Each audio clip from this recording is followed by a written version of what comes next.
Guys, welcome back to the channel. Sean with PSI. I'm here with Drew, or E92 Drew, or Skittles Man. And because he has all these crazy cars for sale, we figured we'd take two that are very much similar but very much different and go through them back to back. He's driven both the 1M and the M2CS, and I've driven the M2CS and the 1M, and I've had a lot of opportunities to go through all the cars, and we wanted to kind of go through that today. Yeah, so also these are two of my favorite chassis. The first 1M that I had, I fell in love with it. It actually was a car that you built from new in 2011. They did all the best, most needed, tasteful mods. Loved the chassis. I said from the day I got it that I was never going to get rid of it. It was my favorite BMW. Then I had my first M2CS 4 M2CSs ago, and then I actually kicked the 1M to the side and said, this is my favorite. Now I've been playing a game of tennis back and forth. Yeah, well, you told me so on the M2CS because I wasn't convinced that it was that much better than that. We built a lot of M2s at the shop. We built a lot of M2 competitions at the shop. I do really like the cars, but there was always just some things that I didn't like, and people have seen my videos before. They know the stuff I don't like. The CS fixes all of that. The seats, the interior quality, everything was my nitpick. This fixes it, and this is an amazing car. And this is a manual. So we brought the manual out because, of course, everyone knows the 1Ms are manual. First one we built, which is the one he sold, was a car I built back in 2012. So let's dive into what he likes and what I like, and let's figure out which one is the best. I think we're gonna have a winner today for sure. All right, so just to give you the basics, this is an N54, which was the #1 problem when the car came out, is nobody knew what to do.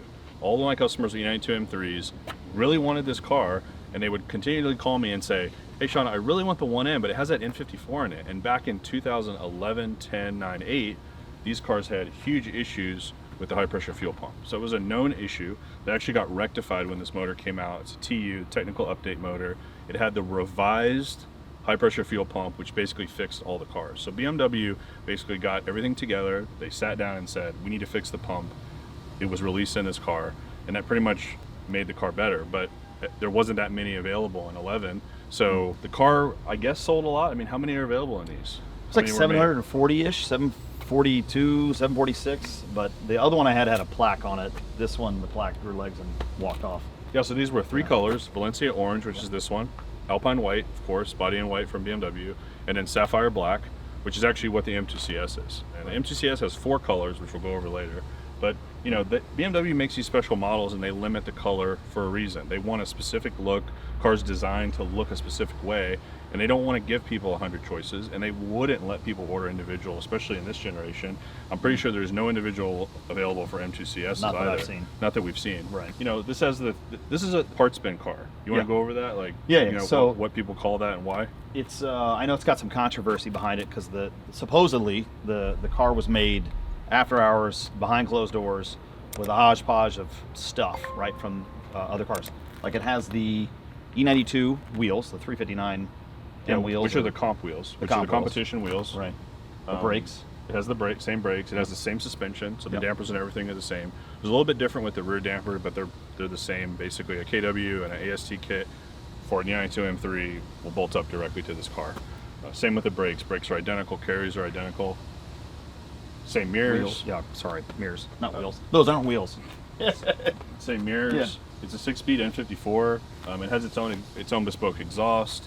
It has the same differential as the E92 M3. It's a cool car. BMW took all the parts they've already developed on the M3 chassis, put them on the E82 chassis, which the chassis are really similar. You can change those parts. Like, we do a lot of M3 parts on, you know, the guys that have 128s and 135s, we do a lot of the front control arms from M3s. You know, the generations, it's an E-chassis, late E-chassis cars, so a lot of the stuff is, you know, you can swap, you can change the wheels, you can put M3 wheels on these cars, you can do the arms, you can do all of that.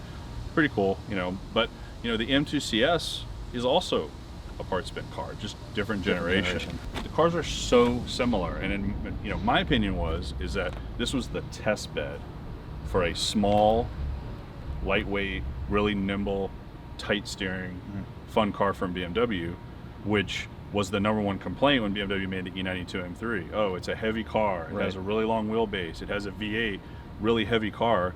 And BMW was like, meh, here's this.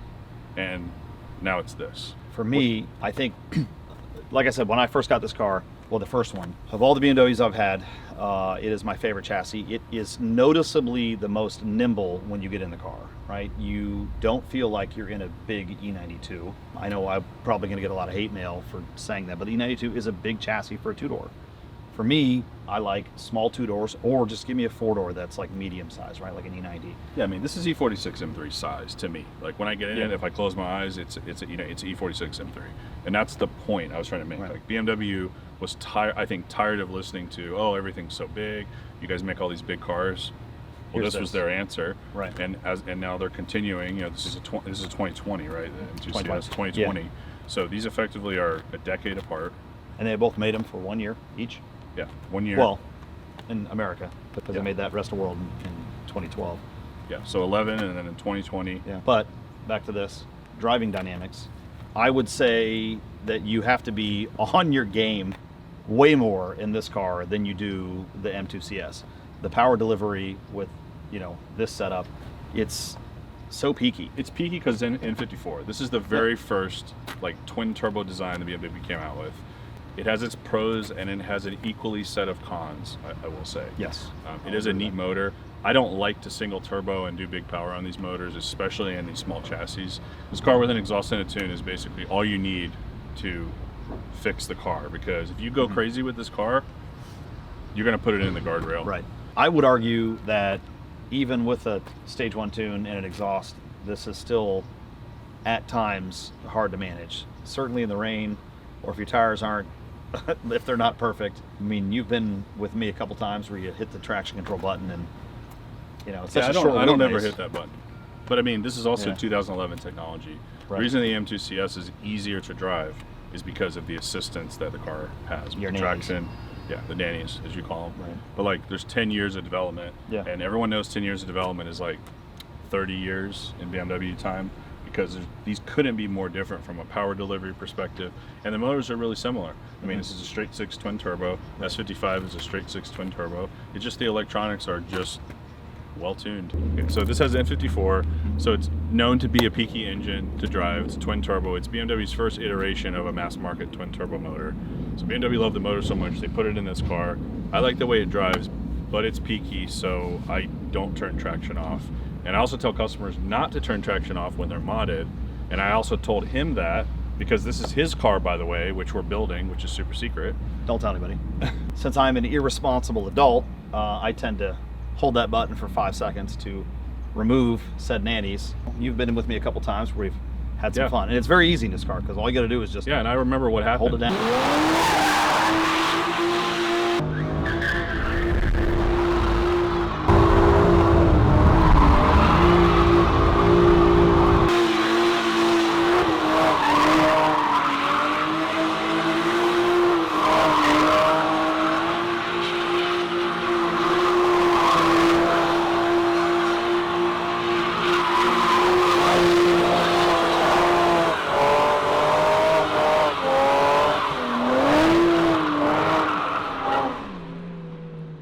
I know I said the 1M is my favorite car, but this is actually my favorite car. Yeah. It's a little bit bigger. Well, he says that every single day because he doesn't pay attention to the cars. Then he goes and drives them to get coffee for 5 minutes, and then comes in Yes. and calls me. I'm at the shop working. He calls me and says, "Hey man, that black M2CS is now my new favorite car." And I say, "Oh, that's a cool story," and I hang up on him. Uh-huh. And he's done that. 37 times. It's like 36. Let's not exaggerate. Okay. Let's be real. Wow. 36 times. Yeah. However many cars you have listed on the website is how many times you've done it. Uh-huh. But he did actually say that to me about this, and I said, whatever, because we've actually only worked on 1 or 2 other ones of these, and we did really, really light mods. We did a Krapovich exhaust on one. I think we did spacers and lowering springs on another. And I never drove the cars. They're pretty expensive, pretty rare cars. So, he let me drive it. He said, go Take check it. this out, take it. And he was right. So what percentage is that? 1 out of 36? Yes. Car's really Doesn't good. matter. Car's really good. And it's not just the style of the car and the interior stuff that they fixed, but the driving of it. Like all of the work that we did from when I had the F82, from when it was a 2015 car, brand new car, all the work that BMW did to make all the way to the M4CS in 2020, Those were two totally different cars. If you gave them to someone and they didn't know what car they were driving, they would have thought they were completely different. That's because they changed all the coding for the steering, they changed all the power, all the flash from the factory, all the tunes from the motor. They kept revising that car and improving it. And then this is it also. This is the last iteration of the M2. It also has the S55, which is the same iteration as the M4, M3CSs. So this car and the M2, which sits between the 1M and this car, again, couldn't be more different. I mean, you're making me so happy right now because he said, no, not true. It's not that great of a car. And then you drove her for like a month. It really is. Let's not ignore the touch points in the car too, right? Like one thing that him and I complain about on a serious note is when you get into this generation, like the F chassis BMWs basically, you get into it and it's like the interior is just not quite what you want. Yeah, there's just things that I do to all my cars. I normally change the steering wheel. Right. Do an Alcantara. I normally change the seats because I don't really like BMW seats, which there's now an exception to the rule now with the G80. But I also changed the shift knob, other little tiny stuff on this, and really stock. BMW did a great job. Front lip, stock. Yep. Hood, carbon hood, just like the M4 GTS, M4CS. It has 763Ms, and these are cool because they come in gold and silver and black. Yep. So you can spec them however you want. This already has the black. So we changed a ton of these here from chrome to black. It's a standard mod. That's standard from BMW. So is this. And then this has the carbon roof, which is controversial because it has the big weave. And it has a lot of imperfections. Which is not on any other BMW that I know of, big weave. You know, this is a car that I would potentially keep stock. Now, the one thing we did change, or the one thing that came on this car when you bought it and that we have changed in the past, is it has an Akrapovic muffler. Akrapovic, which looks better, sounds better, it's titanium. It should come on the cars from the factory.